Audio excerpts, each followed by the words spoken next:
Nicole Huntsman here from moderncosmic.com. We have got our sun sign compatibility here on this video. Gemini are the people born from May 21st through to June 20th. You'd be a Gemini sun. Gemini is a zodiac sign ruled by Mercury, and I always think of a flock of birds chirping at each other and talking to each other. Gemini energy is really busy. We've got Mercury, which orbits the sun in 88 days. That's the year. That's a year for Mercury, right? It's very quick. So Mercury types, whether it's a Gemini or it's a Virgo, they have a nervous energy to them and a busyness. Gemini applies it a little bit more to the mind, but Virgo does too. But it's communication. It's this sort of extroversion of this busyness. So a Gemini will, when they text you, or anyone who has a lot of Gemini in their chart, it's like long texts, or they'll keep in touch with you, or they really need communication from their partner. They need that kind of contact. That's what they're good at.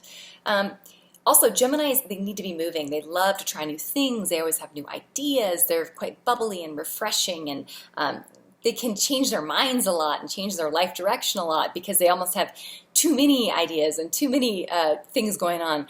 They can also be a little bit fidgety, mentally and physically, a little ADD. It's kind of a Mercury trait. Our high-functioning Geminis, we have someone who's easy and breezy.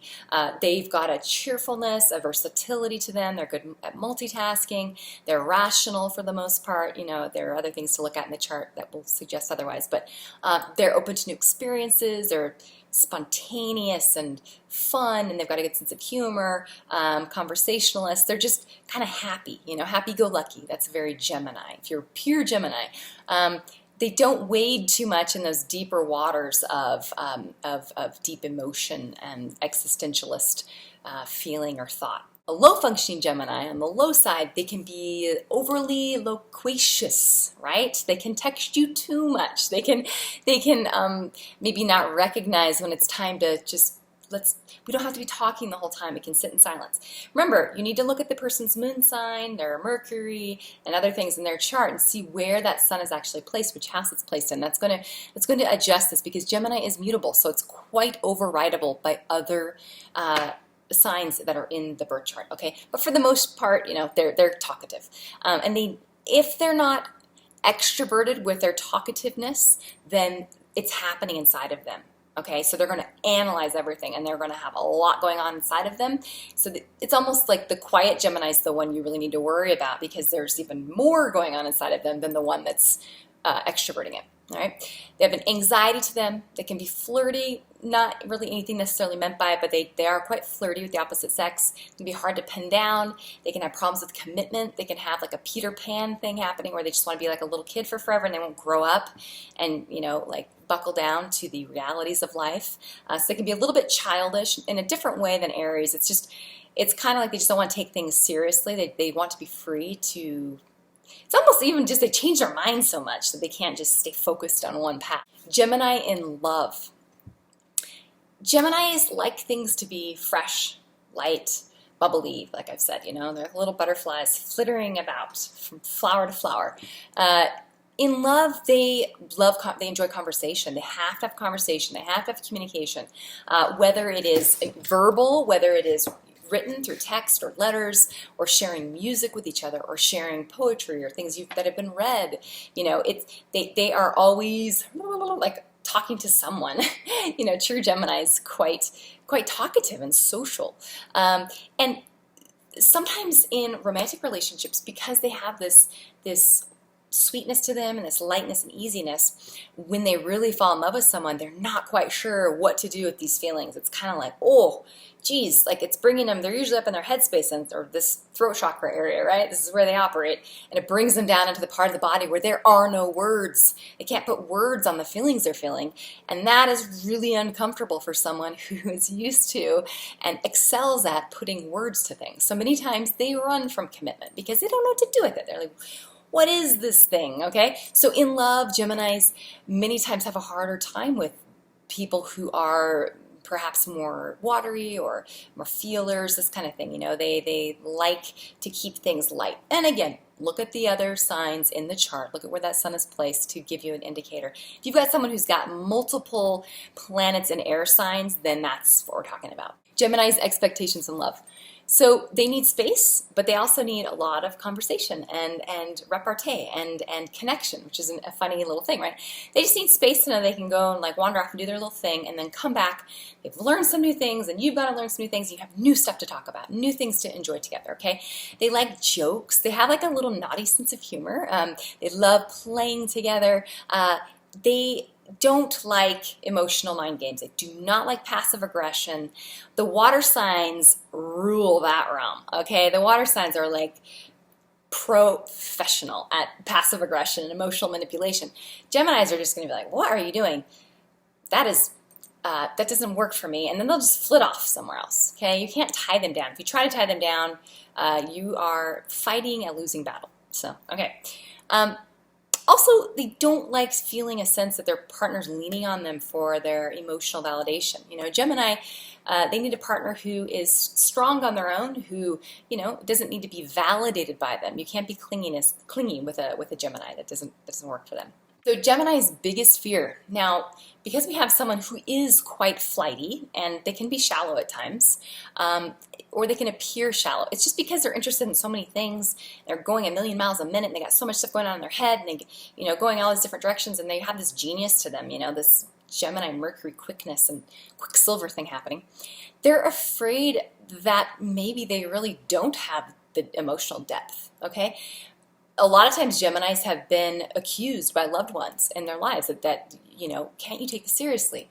Why can't you commit to me? You know, these kinds of things. And the Gemini, this is an issue for them, it's something that they really worry about because, as I said earlier, that heart space is not their natural habitat, okay? They are cerebral and they are, you know, throat chakra, they're communicators.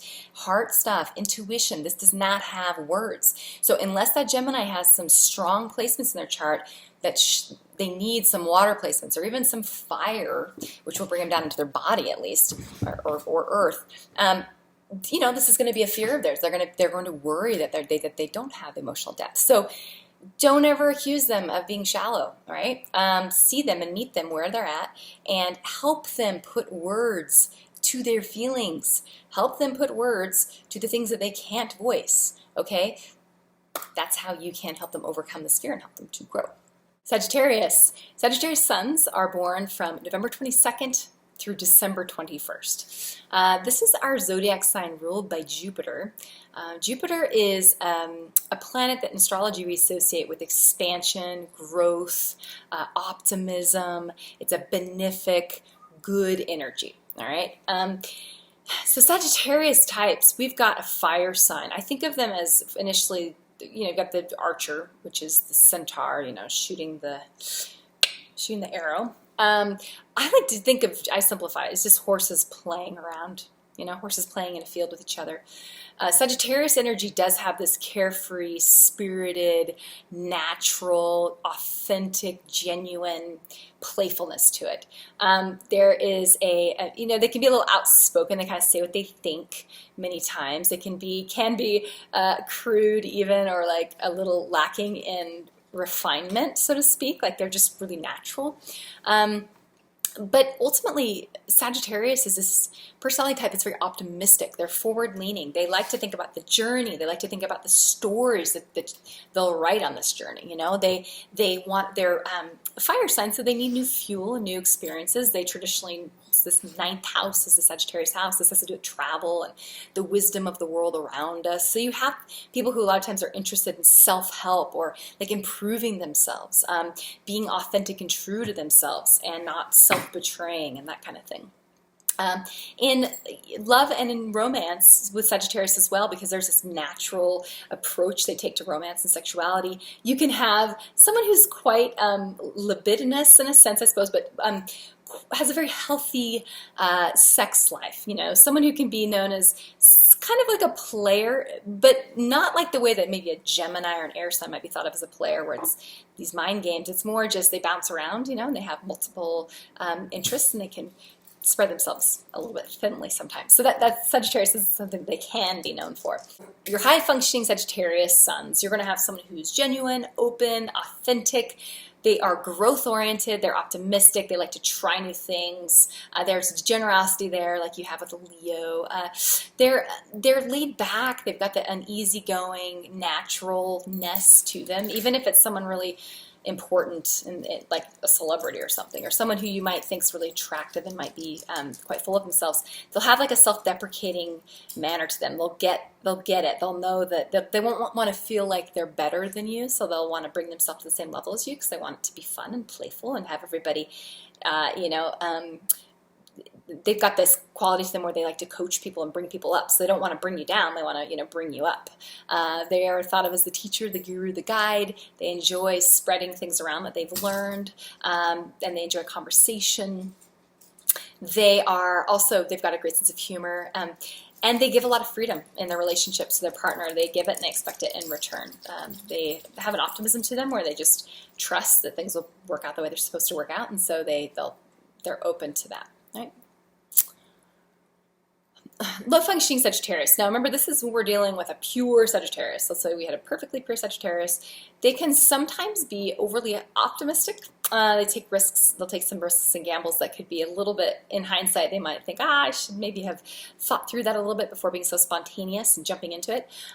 They can be very go with the flow, like to go with the flow, where they can, unless they've got a lot of earth. If you've got a Sagittarius with a lot of earth in their chart, like on their moon, or an earthy placement for that Sagittarius sun, you're going to have someone that's pretty, they can have a hard time finding direction and focus, because this is a mutable sign after all. They can be sort of dreamers and have all these different projects that they're like, oh, I'm going to do this, and then I'm going to do this, and then I'm going to do this, and they can't just like focus it all in one direction. They're the opposite of Gemini. It's a Gemini issue as well. They can be a little bit commitment phobic, because to be a wild horse galloping around, if you are pinned up in a corral, you're no longer a wild horse galloping around. So in order to make that make it work for them, they have to feel like instead of it being a corral that they're partnered with, that they're partnered with another wild horse that they're galloping with, So you're both free to go your own directions, but you're ultimately going to come back together, because these are horses, they're a herd animal, they need each other, okay? That's Sagittarius. They also can be quite flirtatious. It's that generosity of spirit that they have to them. They can they just really enjoy the interchange between the sexes. So that can make partners who are prone to being jealous a little bit insecure or unsure. And then lastly, I would say they can be flaky. They can overpromise and underdeliver. That's kind of a Sagittarius, or someone who's got a strong Jupiter in their chart. That can be something that can happen. And when they promise it, they really mean it. They think they can do it. It's just they're not realistic sometimes with what they can actually accomplish. So they can get themselves in a little bind. All right, Sagittarius is in love. They are natural, playful, ardent, passionate. They express their love very openly, authentically. They wear their heart on their sleeve. They're not complicated in their love nature. I dated a triple Sagittarius, for 2.5 years, and it was wonderful. They are really open with their expression of love, whether it's through physical affection or just words. And there is it's that optimism. It's like this belief that ultimately the universe is benefic or something, and that things will all work out all right, or that they're benefic and that their intentions are benefic, so they assume the partners are as well. So they have the optimism and this eagerness for the love romance to sort of blossom, but they're simple too. They're pretty simple in what they want in romance. They really just want good sex, go do fun things together, spontaneity. Stopping them from doing something will be like, they won't like that. And that includes, if they're making sexual advances at you, if you're just like, oh, I'm too tired, they'll be, boring. They won't appreciate that. Sagittarius expectations in love. They want a partner they can grow with. So this is everything from travel together, create a story together. If they've got a lot of water in their chart, they'll want to grow family together with you. They'll want to laugh. Like Sagittarius is more than any of the other signs, I think of laughter and jokes and just like crude humor. But they want a romance that is fun and playful and moving forward, and where there's a lot of freedom to roam about, as I said earlier. They also like a partner who is positive, has a good attitude, who is also forward-leaning. They don't want to have to clean up your messes. I mean, they will if they have to, but they really don't. They don't really love to have to do that. So they prefer a partner that's optimistic and happy and excitable and ready for anything. So Sagittarius' biggest fear, it would be similar to Gemini, I would say, except for it kind of comes from a different place. So Sagittarius is worried about being trapped. The thought of being stuck in a relationship where there's not the things that they need to feel passion, excited, and like their life is growing and moving forward.